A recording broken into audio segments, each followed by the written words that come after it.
Continuity errors. If you don't know what a continuity error is, it's basically something in your frame that shouldn't be. Something as simple as somebody knocking my hat off, panning to the other person, and then magically panning back to me and my hat's still on. Or something as simple as, I don't know, a cup of Starbucks coffee being left in Winterfell? Maybe? Of course, the latter happened on the last episode of Game of Thrones and got everybody talking on Twitter and all the other social media sites. I don't know what it is about continuity errors that people love to point out. I think it's to show that even big studios with all their money still make the same mistakes that we do, so it kind of makes us feel a little bit better. But today I'm going to show you how, with about 10 minutes of After Effects work, you can fix all those continuity errors in post-production. Hit the bumper.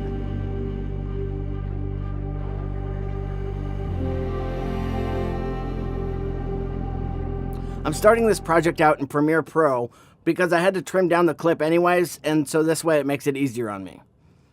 To take this clip into After Effects, I right-clicked on the clip and clicked on Replace with After Effects Composition, and that will open up After Effects with the clip inside. Then it will ask you where you want to store and save the file. I'm just saving over a file that I worked on earlier, so I'm just clicking on Cup Vanish on screen and hitting Save. First thing you'll notice is this video is too small. If you're not familiar with After Effects, that gray and white checkered pattern in the background means transparency, meaning there's nothing there and it will probably just show up as black in this situation. The reason the video is so small is because it's a 720 video clip and the composition we're in is a 1080 composition. Click on the name of the footage in your timeline and make sure it is selected.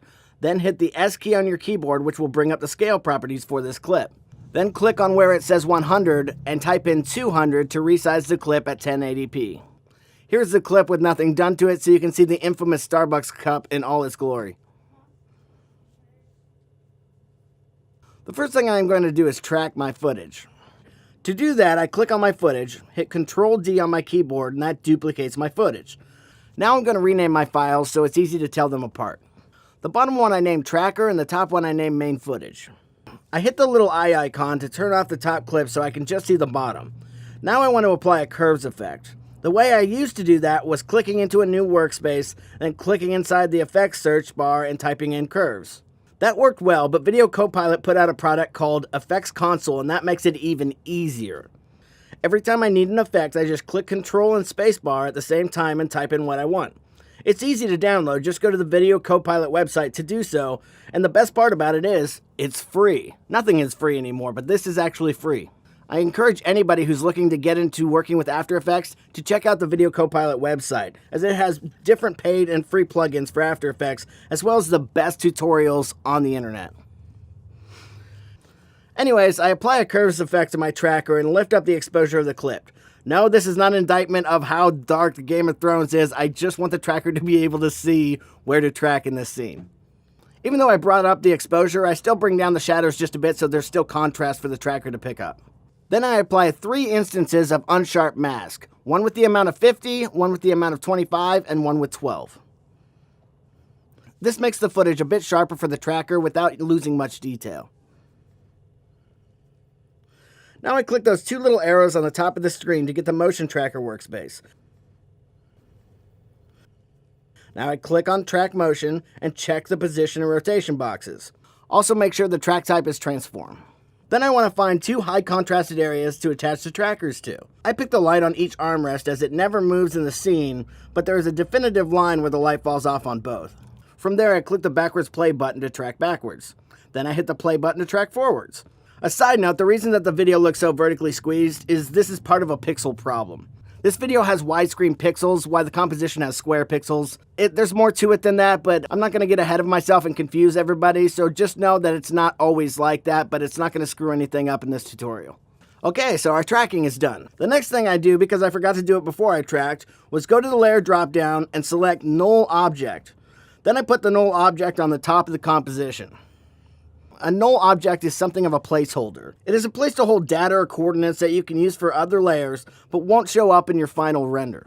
Now, because I didn't add the null before tracking, we need to hit Edit Target in the tracker box and select our new null. Then we hit Apply, and it will ask to apply to X and Y dimensions, so I click OK. Now that tracker data is inside of our null. You can see the little red box placeholder is perfectly stuck to the chair when I scrub through. Now I'm done with the tracker layer, so I hit the little eyeball to turn it off and turn back on our main footage. Now I picked out a frame I like from the main footage and stop on it. I again duplicate the footage by clicking Ctrl D. I click on the new clip and hit enter to rename it to cup removal. Then right click and hover over time and click freeze frame, which makes the entire duration of the clip the same image. Now double click the time removal layer so you can open it up by itself. Go to the top of the screen and click on the stamp looking icon, which opens up the clone stamp tool. Now basically what the clone stamp tool does is it paints over one part of the image with another part of the image that we choose. Choose what size brush you want to use and how much feathering you want. Now to start cloning, go to the part of the image that you want to sample and hit the Alt button and left click. Then go to the part you want to paint over and left click and move the mouse around to paint. While you are painting, the circle is the area that is being painted on and the plus symbol is what is being sampled. Then Alt click another area and do it again and again. If you don't like one of the spots you've done, just hit Ctrl Z and that will undo it. My philosophy on making a good clone stamp is making sure all straight lines stay straight and sampling enough areas so you don't see repeated spots over and over. If you go into the Paint tab, you can control how long you want this effect to last, but because I didn't start at the beginning, I select all my clone points, click the edge of the timeline bar, and slide them all to the beginning. Now it's time to use that tracking information from before. To do that, I click and hold the little icon called a pick whip and drag it to the null object. Another way to do that is to use the parent tab and just select the null object from there. So now the whole picture dances around with the camera movement, but we only want that little area to do so. For now, I temporarily turn off the cup removal layer, making sure the layer is still selected. Then we need to make a mask. A mask is basically just isolating a part of your footage and either removing it or removing everything else. There's a lot of other things you can do with masks, but let's not get ahead of ourselves. For now, let's just focus on those two things. To make a mask, you click on the pen tool at the top of the screen, making sure you still have the cup removal layer selected. Now we need to make points around the area we want to save. Make sure it is large enough to keep all the places you sampled in the clone stamp, as your image will look odd if you don't, but make sure you don't keep anything that moves independently inside the mask. Now hit the eye icon to turn this layer back on. Now we are going to feather it out 12 pixels so there are no hard edges on our masks and it blends with the layer behind it very nicely. Now when we hit play, there are a few issues. The main one being our mask is cutting out part of the guy's head in the foreground. So we need to bring that information back into the shot. I'm going to mask out the head and put it on top of the cup removal mask. To do that, I copy the main footage layer by hitting Ctrl D. I'm renaming this layer to Head Overlay. Then I move that layer above the cup removal layer, which brings back the cup because it's only playing the original clip, so we need to cut out a mask. I go back to the top of the screen to use the pen tool again, and then trace with points around the head. I try to stay in the area that is not too blurry, as we can feather the mask to add more blurriness later. It doesn't have to be perfect. It's basically a garbage mask, except where the head interferes with our mask. After completing the mask, I readjust some points to make it more accurate. Under the head overlay, I change the mask mode to none so that nothing happens so I can see what I'm doing better. I then click that little watch next to where it says mask path. This adds a keyframe as we are going to animate our mask so it moves with the head. Keyframes are very important to know in After Effects. The keyframe basically tells us what the values are at each time there is a keyframe. Now that I have set a mask path keyframe, I don't have to hit that button anymore when I want to change the mask path, as After Effects will add a keyframe every time I move the mask. I keep moving down the timeline and put the mask where it needs to be every frame of the clip. After I am happy with where the mask is, I go back into the mask properties and change it to add. Now it's starting to look good, but I do see a couple of artifacts in there, so let's dive deep and see what those are. I zoom in by scrolling the wheel on the mouse and move the clip around by hitting spacebar and holding down the left mouse to move it around. There is a tiny ghost of the side of the cup in this frame. It's gone when I turn off the feathering, but now the mask looks bad. So we need to find some sort of middle ground. I readjust that part of the mask a little first and then start tinkering with the feather properties. In the end, I lowered it to 8 pixels in the beginning and then used keyframes again to make it rise to 15 pixels gradually. Now that's looking good. One more thing we need to do is match the noise or grain from the clip to our masked out area. Because the masked out area is still an image, it doesn't have any moving grain. It's just a little thing, but it's those little things that really sell effects.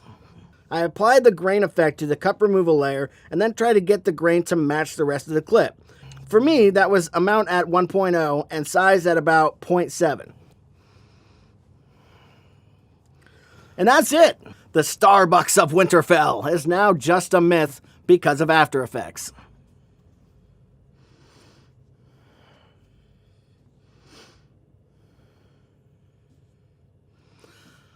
I did this tutorial very meticulously and aimed it at beginners because it's the first time I've had an After Effects tutorial on this channel and wanted to make sure everybody can follow. That won't always be the case moving forward, but I'll try to do my best to answer any questions you guys might have. Another thing, when I'm hired to do a VFX work, about 50 to 60% is doing stuff like this, just removing things in the shot that ruin continuity in people's movies, short films, or TV shows, even commercials. So if you can get good at this, you can really make a good career out of it. So that's going to do it for this episode of Lunascope Film School. If you like this video, don't be shy, just nudge that little like button. If you like filmmaking tutorials and or After Effects tutorials, hit subscribe, hit the bell. If you're confused at all about anything we talked about, After Effects can be daunting, but once you pick it up, it becomes real easy. So if you have any questions, I'll be happy to answer them down in the comments. As long as you remember, it's not a competition. Let's all rise in this business together. See you next time.